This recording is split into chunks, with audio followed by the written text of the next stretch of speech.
જય શ્રી કૃષ્ણ બધાને। આજે આપણે બનાવશું ચૂરમાના લાડવા। ચૂરમાના લાડવા બનાવવા માટે ઘઉં અને ચણાની દાળને આપણે દળાવી લીધી છે। ત્યારબાદ તેને ગરમ પાણીથી કઠણ લોટ બાંધી લેવાનો છે।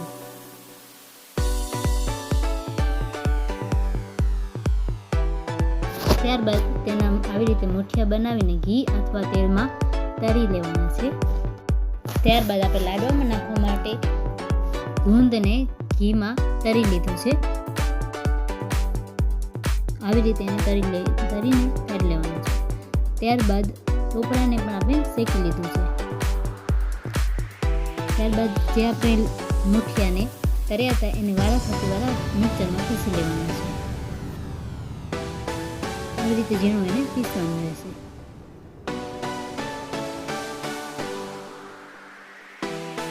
અહીં આપણે ગોળ સુધારી લીધું છે। આ લાડવા આપણે ખાંડવાળા પર કરી શકીએ છીએ।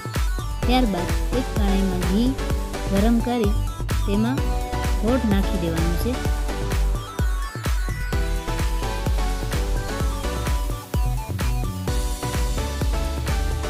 ગોળ નાખી લીધા બાદ જ્યાં લગી ગોળ ઓગળે નહીં ત્યાં લગી તેને શેકવાનું છે।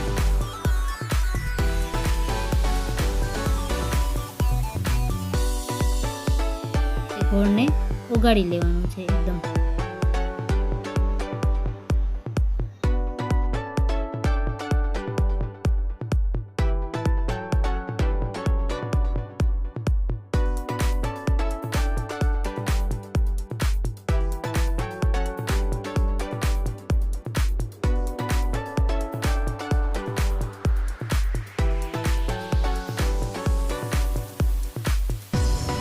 આપણે ચૂરમાના લાડવામાં ટોપરાની ખમણ, કિસમિસ, કાજુ, બદામ નાખવાના છે।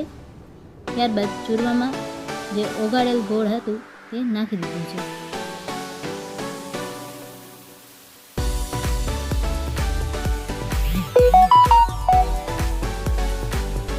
ગોળ નાખ્યા બાદ આવી રીતે એને મિક્સ કરી દેવાનું છે એકદમ।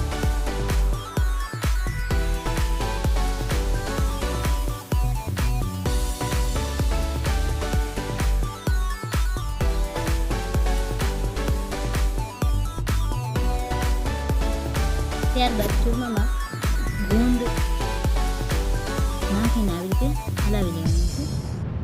કાજુ, બદામ, પિસ્તા, જાયફળ બધું આપણે નાખી શકીએ છીએ। ડ્રાયફ્રૂટ બધું નાખી શકાય છે।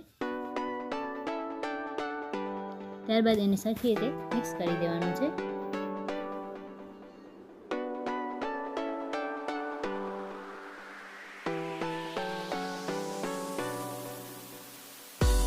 આવી રીતે ચૂરમો બનાવીને તેના લાડવા બનાવી લીધા છે।